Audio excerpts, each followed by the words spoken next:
ko is meron po siyang stage for pancreatic cancer. Tinaningan na po siya ng 6 months to live. Last July 2020, year 2022 po. So yung stem cell ko, may nag-offer po sa amin, sa asawa ko, since wala ako that time, hindi po siya, hindi po na-offer dun sa balayan ko. Tapos nung pagdating ko po galing vacation, in-invite ko nila kami sa office, sa railway po. Maganda po doon pagpupunta kayo kasi doon marami po talaga kayong marinig. So that time yung narinig ko yun, na-touch ako kasi that time po yung nag-present is tinaningan ko siya dahil sa may infection na siya sa dugo. Oras na lang po yung bilang sa kanya. So sabi ko, si Kuya 6 months, ito oras na lang kasi may infection na siya, na safe pa po siya. Why not? Di namin siya invite. So nung tinay po namin siya, October, tinay po namin si Kuya, parang gift sa kanya kasi single, birthday niya ng November. Nakatosets po siya. Dahil po sa cancer siya, na binigyan ng planning, nag-massive po siya, 15 capsule a day. Nung pinatry po namin yun sa kanya, tapos na po yung chemo niya. Pero, in pain po siya sobrang. Tinagtawag po yung asawa niya na hindi na siya naliligo, hindi kumakain. Parang wala na talagang gana sa buhay. So, nung pinuntahan namin dala-dala yung stem cell na yun, talagang ininom niya. Amazing po, 2 to 3 days bumangon siya nalito. After 1 day, nagdamo siya sa garden niya. Tapos nung siguro mga 6 days, nagyaya na po siya magmamalingke. Kasi yung business nila is fruit stand, tapos gulayan sa Tarlac pa po sila nagmamalingke. So nagulat kami. From time na yon na lantang-lanta siya, ganun yung result. Then hanggang ngayon po, si Kuya, buhay pa po. Nangyari po yun nung nag-take siya October to December. Yun po yung tinitig niya. Now, naka-2 sets po siya plus 1 kasi binigay namin yun sa kanya. Then January 2023, nangyari yun sa asawa ko naman. Nag-start lang po siya sa ubo. Dahil nag-ubo po siya, nagpa-check. Nung nagpa-check siya, binigyan po siya ng antibiotic. Pero yung antibiotic na yon, allergy siya. Nung nagka-allergy siya, as in, ito po nangyari sa kanya, nagkakulani siya, ang laki. Lahat yan sa bibig niya is nana po. Umalat po siya to the point na kunti na lang po yung butas na nadaanan. Siya na po yung nagsabi na dalhin na ako sa ospital kasi hindi na po siya makakakain. Nung time po na yon, dahil wala naman po tayong pera, ang hirap maging mahirap, sabi nga nila.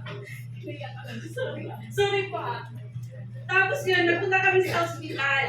Since yung ospital na malapit sa amin, hindi po siya kumpleto, walang ENT. Walang ENT, tinanggihan po kami. So may friend kami, si Rosemary Carino po. Pinag-drive niya po kami papuntang Southern Tagalog Hospital. Pagdating po doon, tinanggihan ulit kami. So pumunta kami Las Piñas Hospital, General Hospital. Hindi daw nila kami tatanggihan, pero sa unang block na lang yung asawa ko sa hallway. Sabi ng asawa ko, mamamatay ako dito ng kapitess. Kasi yun yung ano. So that time, wala kaming choice. Umalik kami sa first hospital na pinuntahan namin para lang ma-admit siya kasi hindi na siya nakakain. Sobrang nanghina na siya. Nag-perma kami ng paper doon na kung ano mang mangyari sa kanya. Wala silang pananagutan. So in-admit siya sa third day po yun ng umaga. Ay, Friday ng umaga, tinakap siya. Sa third day ng gabi, pinilit na po siya nilabas kasi lumaki po yung tiyan niya. Dito po. Lumaki po yung tiyan niya. Pinilit na po kaming lumabas. Pagdating ko po doon, nandun na yung ambulance sa labas. Naka-wheelchair na siya, naka-oxygen that time. Tapos pagdating doon, sabi, lipat daw doon sa Southern Tagalog. Sabi ko, ma'am, last time, doon niyo po kami pinapunta. Pero walang tumanggap sa amin. Ang sabi sa akin ng doktor na nag-assist sa kanya, hindi tatanggapin kayo doon kasi galing ako doon. Alam ko may doktor na tatanggap sa inyo. So pumunta kami doon. Sabi sa akin ng driver, ma'am, yung gas hanggang Southern Tagalog lang. Pag hindi kayo tanggapin, kayo na po yung magpagas. So ganun kahirap yung health system sa Pilipinas. Yung pasyente pa yung magbabayad ng gas. So nung pumunta po kami doon, ang haba po ng pila, nandun yung asawa ko sa ambulance, kinausap ko po yung doktor, nakiusap na po talaga ako 11 p.m. ng gabi. Tapos, sabi niya, pwede namin siyang tanggapin dito. Pero ma'am, ang masasabi ko lang po, baka bukas, baktay na po yung asawa. Sabi niya sa amin. So, sabi ko, anong gagawin ko? Saan kami pupunta? Yung sabi ng driver, ma'am, magpagas na tayo, punta tayong PGS. So, that time, punta talaga kami PGS, nag-ano kami, 12 na ng una ng madaling araw, sa sobrang dami ng tao, na entertain kami, magpa-5 na AM. Pagdating mo dun sa doktor, sisinilip niya yung asawa, sabi niya, hindi kami tumatanggap na hindi pwede. Kasi that time, sobrang dami ng tao. Kahit may mas malala pa doon nakahiga na doon sa upuan, may dugo-dugo, hindi nila tinanggap. Kaya sabi ko, saan kami pupunta? Kasi wala nang ibang pupuntahan eh. Sabi ko, wala nang nung oras na yung driver na ako lang sabi, kailangan na namin bumalik sa hospital, mga alas 6 na ng umaga. So dito kami nila dinala sa hospital ng Maynila. Pagdating namin ng hospital ng Maynila po, nung pinuntahan namin yung nurse, sabi, ano bang problema? That time kasi, kaya siya nilabas sa hospital kasi lumaki yung tiyan. So, nung surgeon yung tinawag nila. Nung sinawag nila yung surgeon, umakyat sa ambulance, nakita ng surgeon yung tiyan niya, tinanong anong cause.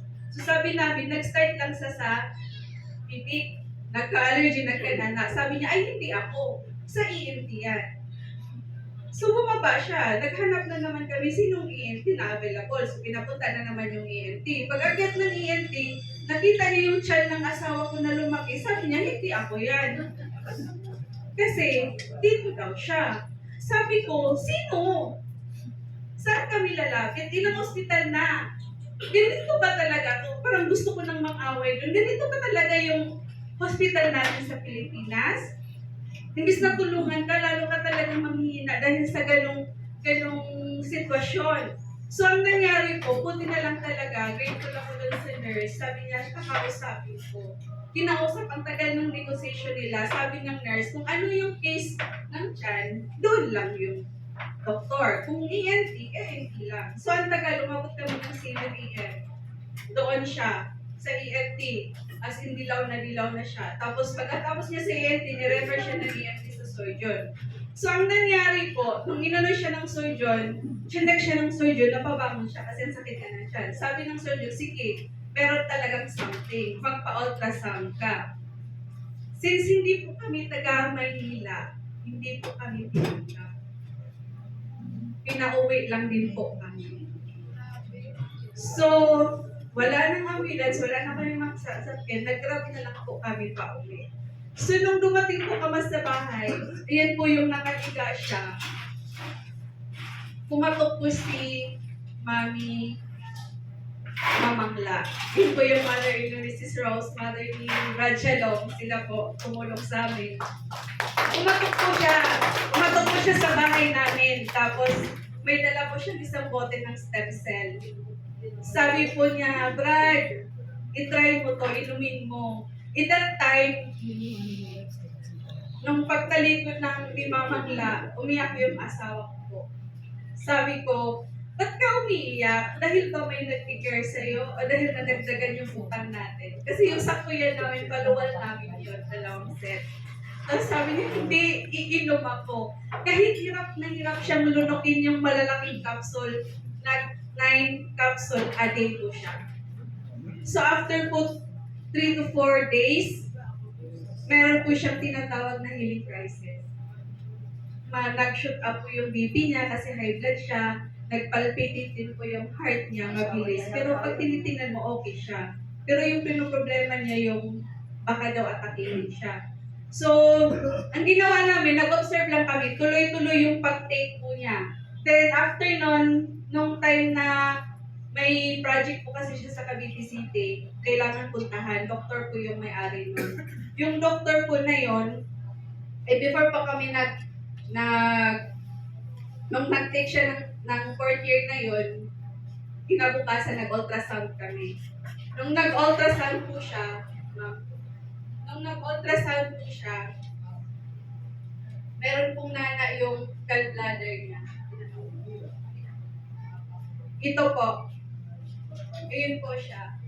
Ina-advise po siya na tanggalin yung gallbladder niya kasi may nana po siya. Ayan po siya. Makikita niyo po kung ano yung mga na-diagnose din sa cases niya. Tapos po, nung time na yun, pumunta kami kay Dr. Ram, galing sa ultrasound, visit kami ng ultrasound. Kitang-kita siya ni Doktora na paika-ika, sobrang dilaw. Yun yung po yung mukha niya. Si Doktora po nagsabi, si Doktora is isa po siyang, retired commanding officer sa Philippine Navy, psych po siya sa Philippine Navy. Sabi niya, urgently sir, punta ka ng gastro. Punta ka. Ngayon, kasi mayroon kang infection. So sabi namin, sige, punta kami. Pero nagtuloy-tuloy po yung inom niya, tapos after siguro mga 5 days, kailangan na namin magpa-check kasi grabe na yung naramdaman niya. So nung nagpa-check siya, lahat ECG to the echo, lahat exam ng blood niya, blood chem niya. After ng result, sabi ng doctor, sir, anong gagawin natin dito? Sabi niya, kasi Doc, ito nga yung naramdaman ko. Opo, nandun na po tayo. Pero yung result niyo po, ECG niyo normal. To the echo niyo normal. Laboratory niyo normal. Stress ka lang ata, itulog mo yan. Sabi ng doktor, sabi niya, hindi kasi sabi niya, sige sir, ganito. Bigyan ko kayo ng reseta para kampante ka ng yung blood mo, yung takot mo ma-stroke eh. So binigyan siya, tapos pag hindi pa po talaga okay yung pakiramdam mo, mag-stress test tayo, sabi niya. Pero before po talaga dati, nung nag-apply kami ng insurance, nilaboratory siya, hindi po siya nakapasa sa critical illness dahil sa ECG niya. Pero yung new niya na ECG, okay po lahat. Last November lang po, lahat ng-abdominal ultrasound siya, kidneys niya, gallbladder niya, pati prostate niya, clear po siya. So, hindi na po siya na-operahan. To think po na yung gallbladder, wala po pala siya gamot. Kailangan lang na pag-is mo yung pain, bigyan ka ng pain reliever. Pag hindi niya, cut na po talaga. So, yun po siya, na unlucky po yung na-save. That time, takot na takot ako na mabiyuda. Kasi breadwinner, sino po mong breadwinner dito? Diba? Pag yung breadwinner magkakasakit, lahat paralyzed. Kasi wala na pong naghahanap ng kabuhayan. Sino? Siya nga, mismo sa sarili niya, hindi niya na makayang kumain mag-isa. Diba? So, isipin niyo po, kung kayo yung naghahanap buhay, saan ba kayo best na mag-invest? Sa health or doon sa kikita kayo ng money?